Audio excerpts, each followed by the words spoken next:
people think that speed in negotiations is really, really important to try and it's counterintuitive, right? Because you want to get the deal done, and you think that by speeding things up, you're going to get the deal done sooner. But the problem is that oftentimes you end up getting a deal that doesn't necessarily make sense because you've rushed through it and haven't thought through the implications of the decisions that you're making throughout the negotiation. Because negotiation and decision quality go hand in hand. They are part of the same formula. You cannot have good decisions without negotiations and vice versa. And when we rush our decisions and we're not thinking about our things very carefully, we end up getting deals that are suboptimal. We make less money, we have higher risk. All of those things become part of it.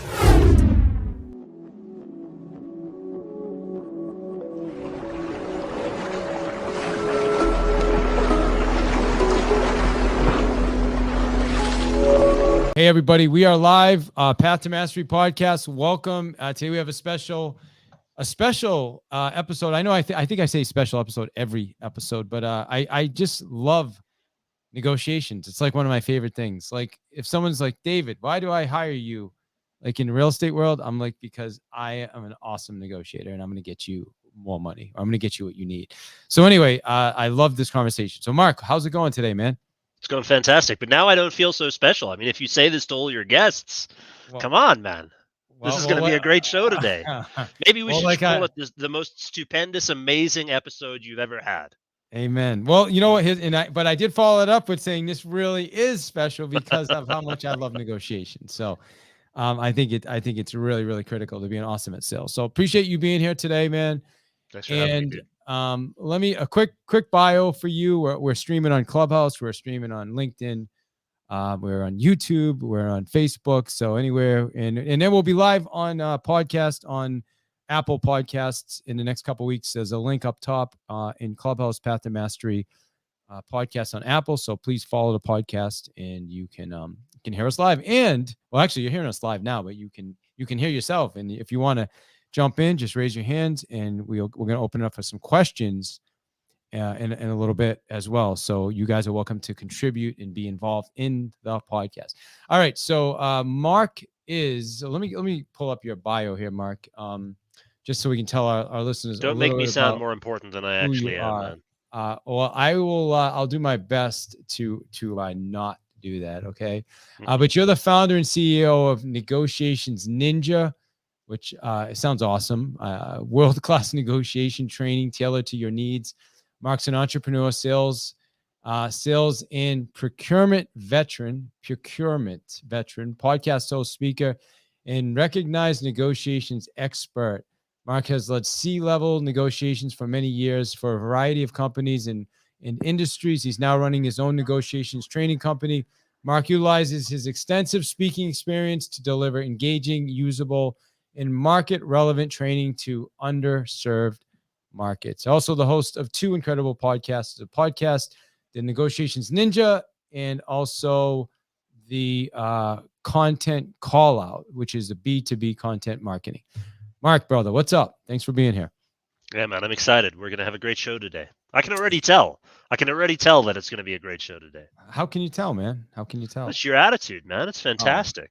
I'm excited. You know, not a lot of hosts are like that. Some hosts come in and they're like, so today we're talking, and I'm like, it's going to be a rough show. It's going to be a rough show today. Yeah, man. No, man, I bring it, bro. You know, we're doing it. We're teaching. I've been teaching a class the last couple of days on sales, and you know, one of the things that I think a lot of us don't talk enough about is when you're in sales, you want to be interesting. Like you want people to be like, hey, I actually want to talk to this person. Like they've caught my, like, I think Grant says it well. And Gary Vee says, if you want people to listen to your story, you have to get their attention first. Yeah. Right. And you actually have to have an interesting story. Yeah. That does help. Right. Yeah. Otherwise you're just crazy. Right. Yeah. So which I've been called, Mark, to be honest with you. Before, that's okay. So. Me too. All the best people are crazy. So listen, negotiations, man. Why? How did you get into negotiations? Why are we talking about negotiations today? Look, negotiations is the single most transformational skill you can build in your toolbox. It delivers significant results for you almost immediately upon implementation. And a lot of people don't think about that. They think about, developing their sales skills, which is very, very important. Don't get me wrong. It's actually super critical. But a big part of that is ensuring that you not only get the deal, but you get a good deal. Mm. And a lot of people don't consider that. And when they think negotiation, oftentimes we conflate negotiation with a lot of anxiety that people feel, a lot of fear that comes with negotiation. And I'm here to say that it doesn't have to be that way. As long as you practice, as long as you learn, study, and practice, you're going to do fine and you're going to make a ton of money. Well, I love making a ton of money, man. So we're gonna talk about practice in a minute because I want to hear more when you talk about, like, when you say practice, like, what does that look like for people if somebody really wants to get good at this, right? But Yeah, I want to talk first. I want to break down. The title is "Win-Win Negotiations Are a Myth." What do you mean by that? it's a very controversial statement. It's good. It catches Yeah, attention. yeah. Look, the reason that I say that is because I feel like win-win negotiations really damage a lot of people when they go into it's a very misleading title for a style of negotiations because win-win negotiations presuppose that both parties can win. Hmm. And that's not true. That's just a lie. At the end of the day, one party is getting more value than the other party. That's a fact. It's going to happen. Now, does that mean that the other party loses? No, not necessarily. It just means that they get less value out of the negotiation.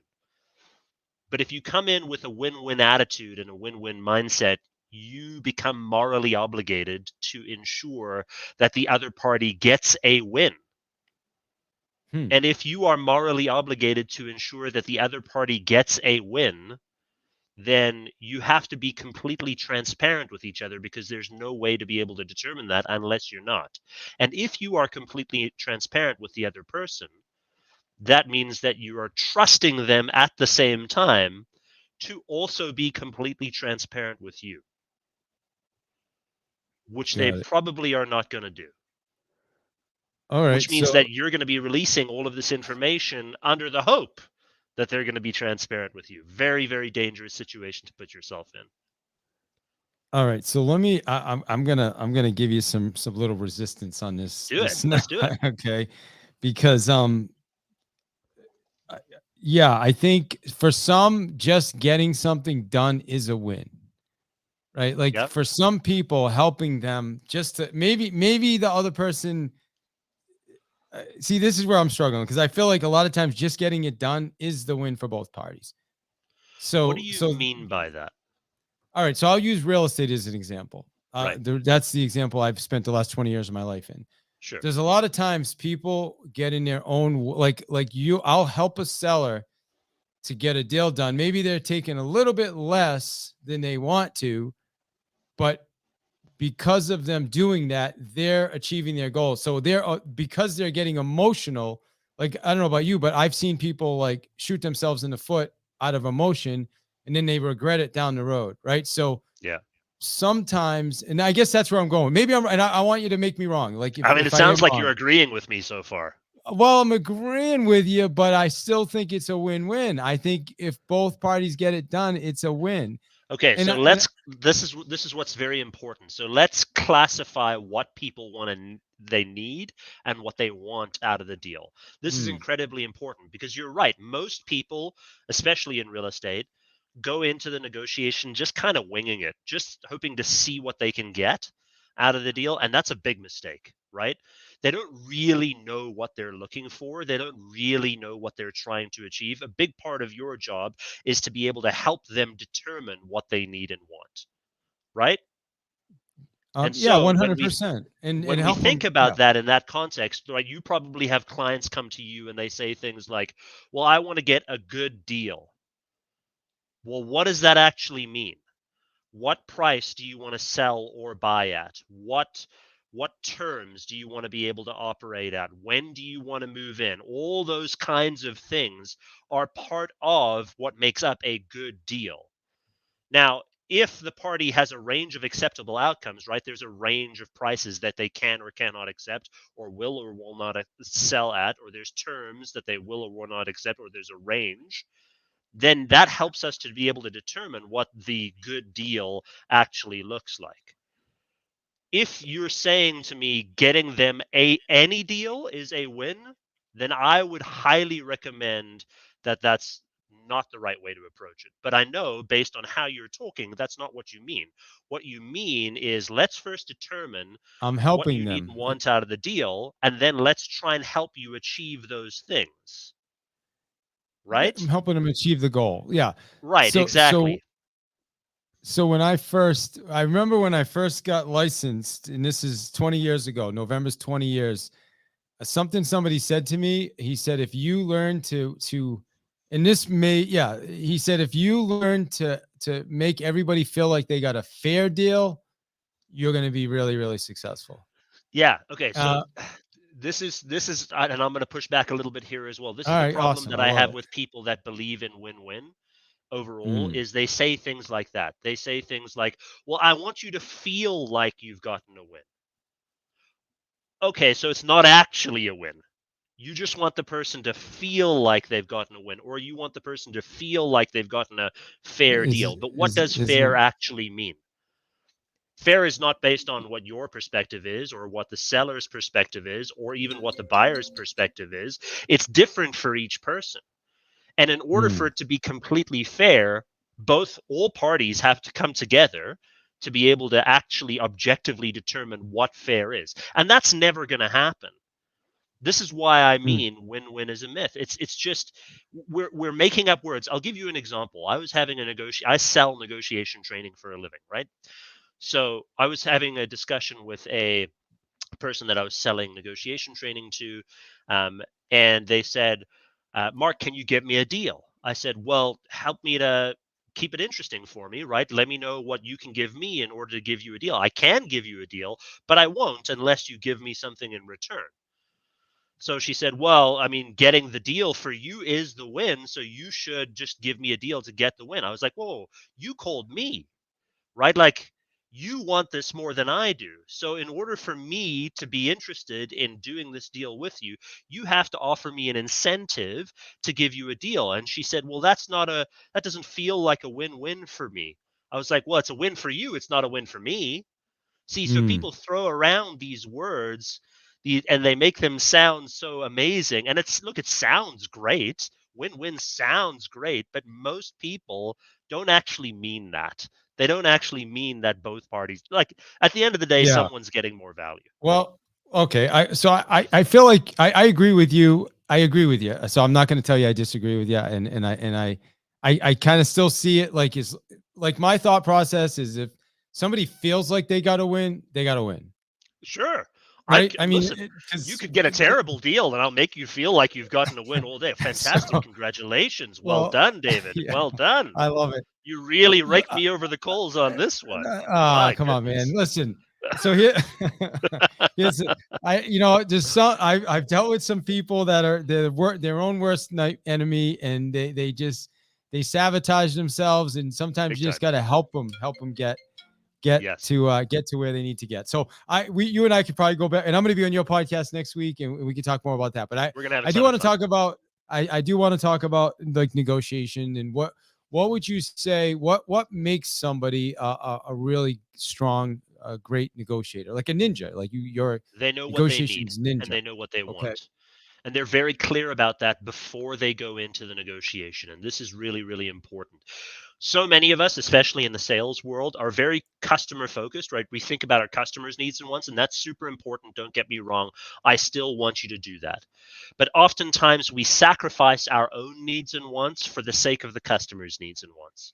And we end up Mm, making concessions that we shouldn't because we haven't even thought through what we need and want in the negotiation. So all good negotiators know exactly what they need and want out of the negotiation before they even go into the deal. And they're clear on those things. So what prices, what terms, all those kinds of things we talked about, right? And then quite equally, they have forecasted what they think their customer needs and wants, or whomever they're negotiating with. Let's just even say it's a personal negotiation. They forecasted the counterparty's needs and wants, and then they go in and vet that. They ask good questions. They want to know, what does the counterparty need and want out of this, and hopefully in the process they make a deal that makes sense. That is the single most important thing to your planning and preparation. If you just do that, you're way ahead of your competition. So would you create a list, Mark? Like, would somebody like say, here's Absolutely. ahead of time? Yeah, look, I mean, many of us have aspirational goals, right? Like, so when we go into a deal, it's make more money or reduce risk or expand services or whatever it is, right? We have these aspirational goals, but most of us don't break that down into the independent list that makes up that thing. So if it's make more money, you know, is it an increase in prices? Is it a bunch more referrals? Is it cross-selling some other different products and services that you might have? It could be a number of different things that you do to increase the amount of money that you're going to get from that deal. Now, without that, you're kind of flying blind, right? Where you like make more money isn't really directional. It doesn't really give you a lot of options. But then next to those things, you also have a range of acceptable outcomes, right? You have a worst case scenario, right? What is the lowest price you could accept, or the highest price that you'd be willing to go to, depending on what side of the table that you're sitting on? What is the target that you're trying to reach? What's your best case scenario? And that creates a range of acceptable outcomes for each of those things that you want to try and drive towards in your negotiation. If you can do that, you're way ahead, because most people are winging it. Most people don't know what they need and want. Most people are just going in to quote unquote make more money. Yeah. So I am we're on Clubhouse, and so I've got some people up. I'm gonna let some people ask you a couple questions in a couple minutes. And also, if you're on Clubhouse, make sure you're following the club. Also, there's my link up top. I'm doing a lot more on TikTok. It would mean the world to me if you would follow me on link top. I'll also put the link back for the podcast in a few minutes. I'm also going to make sure we give you Mark's information as well. You can check out his YouTube channel. He's got an awesome YouTube channel, and he's got a podcast himself. Mark, a question before I open it up, and then I've got a couple more questions myself. What would you say is the biggest mistake that you see people make when it comes to negotiations? Accepting things that the counterparty asks for and just giving them those things. Most people concede without asking for things in return. So let me give you an example. You ask me for something in a deal that you say, I'm selling you something. You say, Mark, can you reduce your prices? I say, sure, because I want to get the deal. But then I don't ask for something in return. So my concessions are one way to you. That means that I'm in a trade deficit situation. I'm losing money on that trade. I have to ask for something in return, and I always make my asking conditional, right? So I say to you, I can get you that thing if you can do whatever for me. And I've hopefully developed a list of things that I need and want from you in the process to be able to say, I need this from you in order to give you a discount. Much the same way that I gave you the example earlier. Many of us in sales are so afraid of losing the deal that we never actually ask for anything in return. We just say yes. And that's a very big mistake. Yeah, interesting. Well, it's thinking about it, like even you and I being here today, where the person that does all your podcasting, they reached out to us, and I'm like, oh man, I'm not even taking episodes right now. And I sent her, if you want to buy an episode, you can do that, and blah blah blah. And she responded back, and she's like, well, hey, if interested, why not have Mark? You'll be on Mark's episode podcast. He'll be on your podcast. There you go. So then it got me thinking, okay, well, you know what? That sounds. I'll make more time for that. You know what I mean? So that's actually a good example of somebody who used negotiations to achieve something, right? That she does a great job, Kay. Yeah, absolutely. So Let me any other mistakes besides that though? Is there a big one? Like if somebody's in it, like what about being in the negotiation? Like what are some of the mistakes people would make being in the actual negotiation? Yeah, trying to speed up when you should be slowing down. People think that speed in negotiations is really, really important to try and it's counterintuitive, right? Because you want to get the deal done and you think that by speeding things up, you're going to get the deal done sooner. But the problem is that oftentimes you end up getting a deal that doesn't necessarily make sense because you've rushed through it and haven't thought through the implications of the decisions that you're making throughout the negotiation. Because negotiation and decision quality go hand in hand. They are part of the same formula. You cannot have good decisions without negotiations and vice versa. And when we rush our decisions and we're not thinking about our things very carefully, we end up getting deals that are suboptimal. We make Mm, less money, we have higher risk. All of those things become part of it. And many of our counterparties use that as an opportunity to pressure us into a deal. So they'll move quickly. They'll say things like, look, this is a fantastic deal. You can't pass this up. This deal is going to close on this date. If you haven't done this by this time, it's going to go.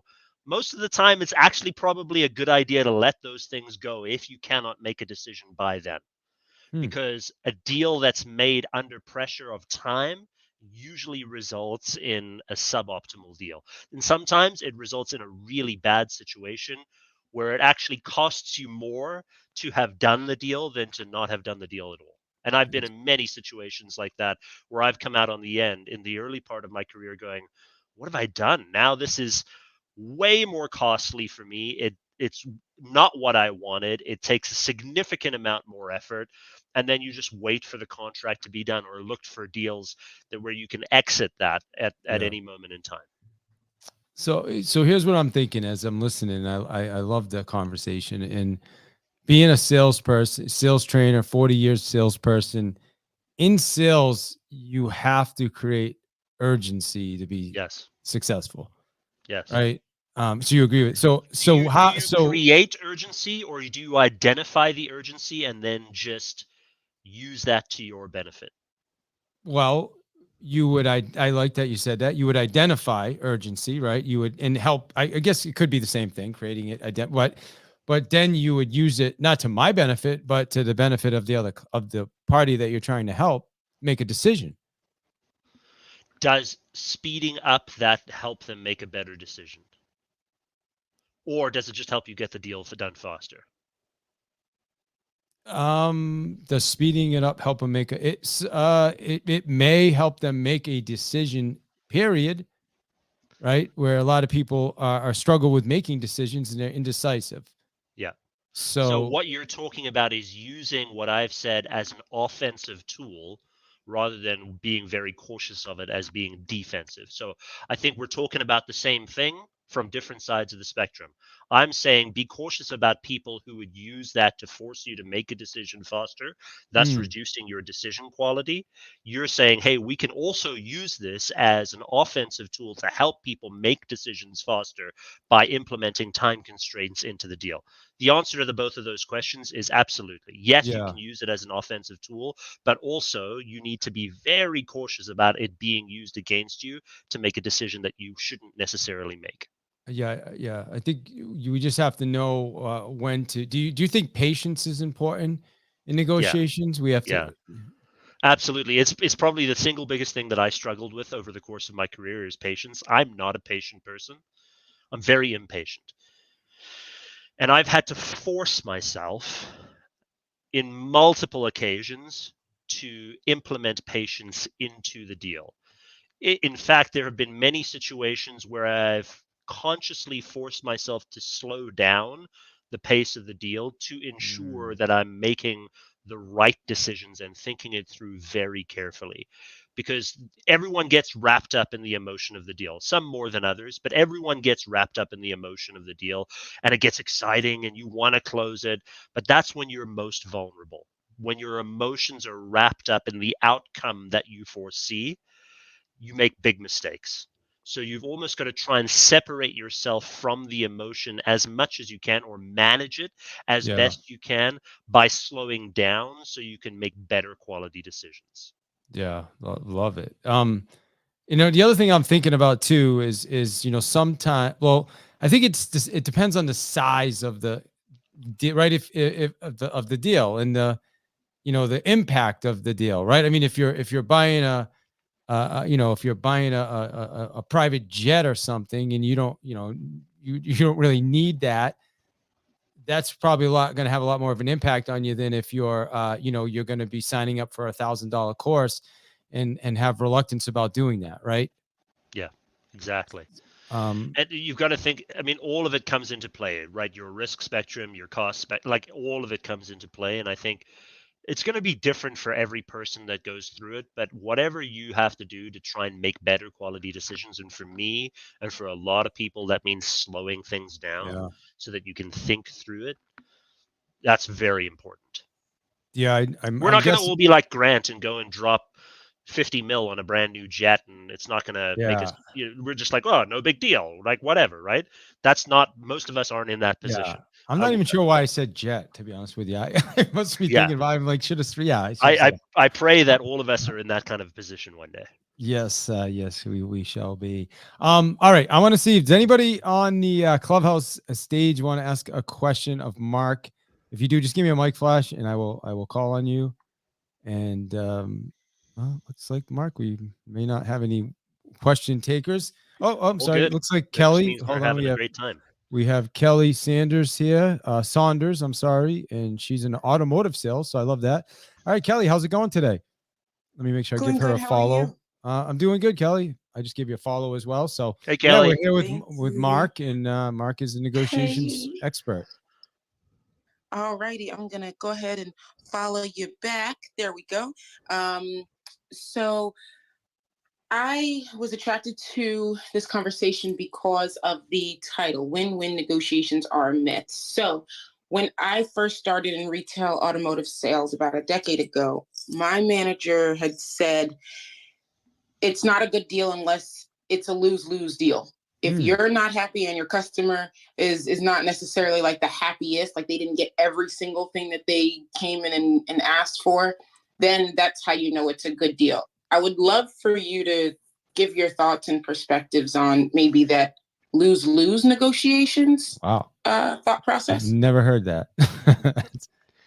I actually had a very similar manager once, Kelly, who said exactly the same thing. If you're not happy and I'm not happy, that means we've gotten a deal that makes sense. And I don't necessarily agree with that because, and this is the problem that I also have with win-win, is that so many people tie your emotional feeling to the negotiation. They say, well, if you feel good, therefore it's a good deal, or if both of you feel bad, therefore it's a good or a bad deal. And that's the part that I have a particular problem with, because what you have to really analyze is, did I get what I need and wanted within the range of acceptable outcomes that I came in here to do? Right? Yes, I made some concessions here and there, but overall, did I get what I needed and wanted to make sure that I got the deal that made sense for me? And if the answer to that is yes, it doesn't matter how you feel. You could feel like shit, right? The other party may have made you feel like you were a bad person. This is the worst thing in the world. I can't believe you would do this, because people use emotions to manipulate you to make the deal make more sense for them. People are going to do that. But my question to you is, did you get a deal that fits with the needs and wants that you identified before you went in? If the answer to that is yes, then you've gotten a deal that makes sense for you. The other party, that's up to them. They're in it for them, right? If they've gotten a deal that makes sense for them, awesome, fantastic, congratulations, good for you. But so many of us attach our feelings to the outcome that it doesn't matter. We look back at the needs and wants that we have, and we might even feel gross about, like, the negotiation, like, oh, I don't feel good about this, right? I feel like the other person made me feel bad, and it's just a really bad, it feels gross. But then we look at our needs and wants and we're like, but actually I hit all of the things that I wanted to get out of it.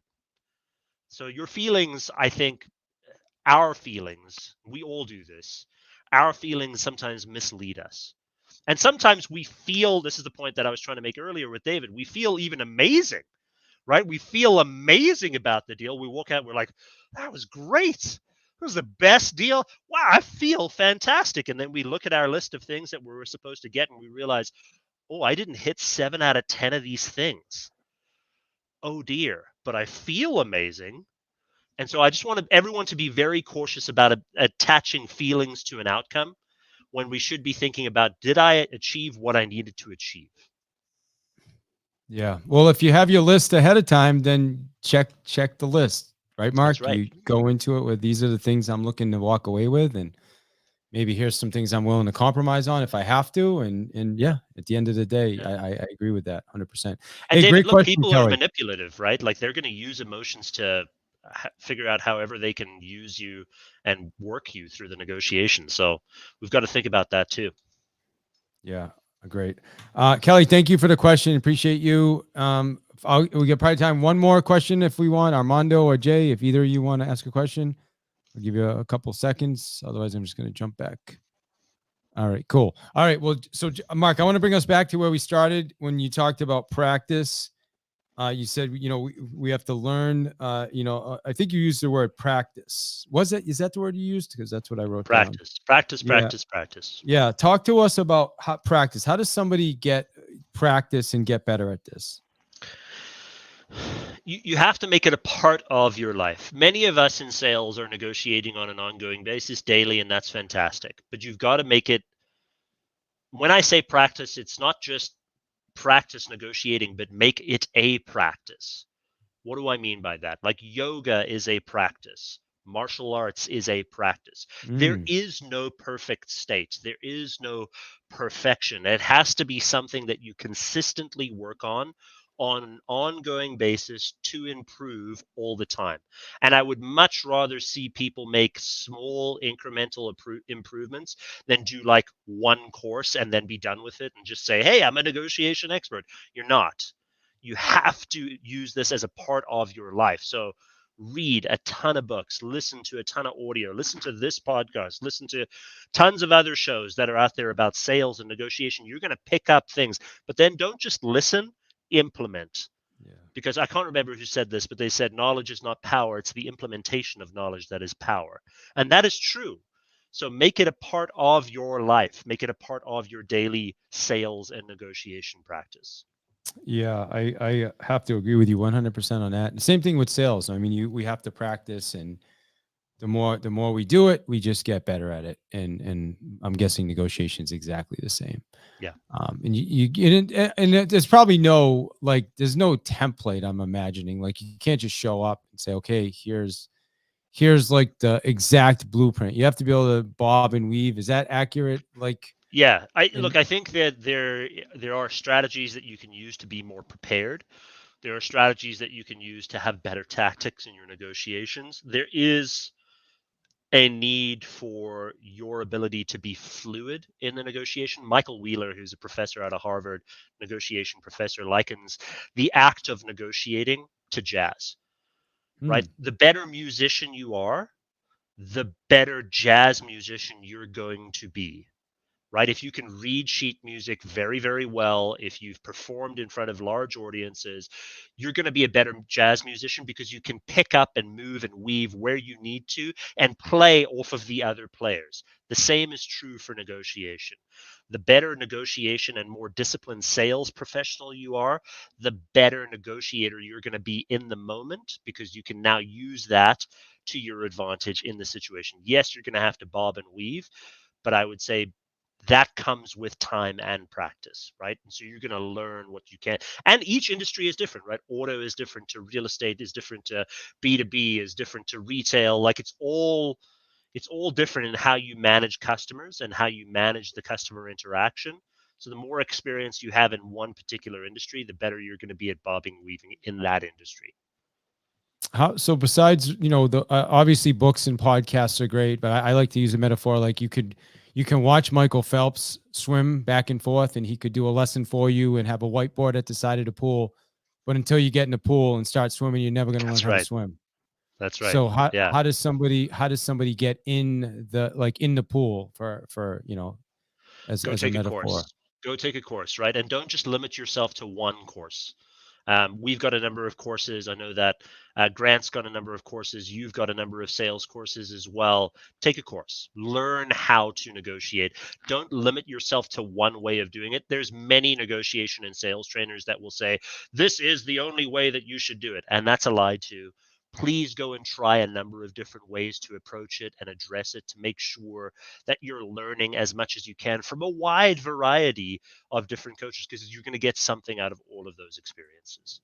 Yeah, great advice. Yeah, absolutely. And I think behavior also will play into it, right? Like not just the person's behavior, but my behavior as the way. Is that also kind of affect your ability, like in a lot of ways, to negotiate?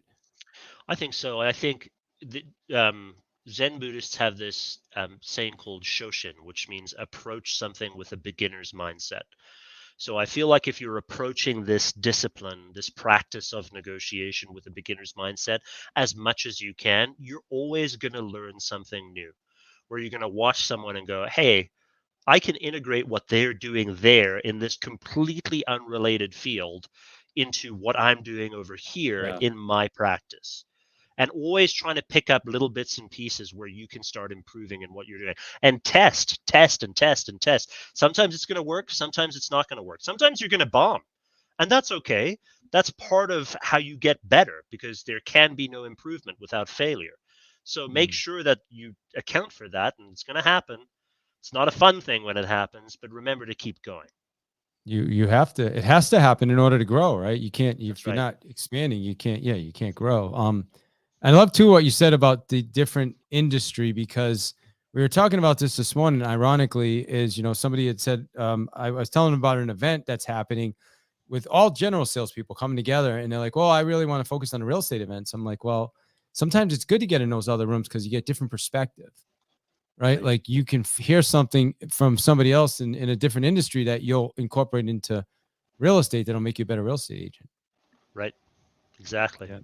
Go So, sit in on industry events and other industry events. It's very, very important. so Mark, what's the best way for our listeners to get in touch with you? Easiest way to get me is on LinkedIn. You can connect with me just by typing in my name, Mark Raffan, or go to my website, negotiations.ninja. Would love to connect with you. It would be great. All right. Awesome. Well, listen, I appreciate your time. I'm looking Likewise. forward Thank you to very much for being having me. 100%. I'm looking forward to being on your show as well. And final question, man, what does path to mastery mean to you? Path to mastery means to me identifying what is the best, not necessarily the easiest, but the best possible path to ensuring that you become a master at a particular discipline. And that's exactly what you're doing. And that's exactly what you preach. And I love it. I love your answer. Thank you, man. I appreciate that. Awesome. Awesome. Awesome.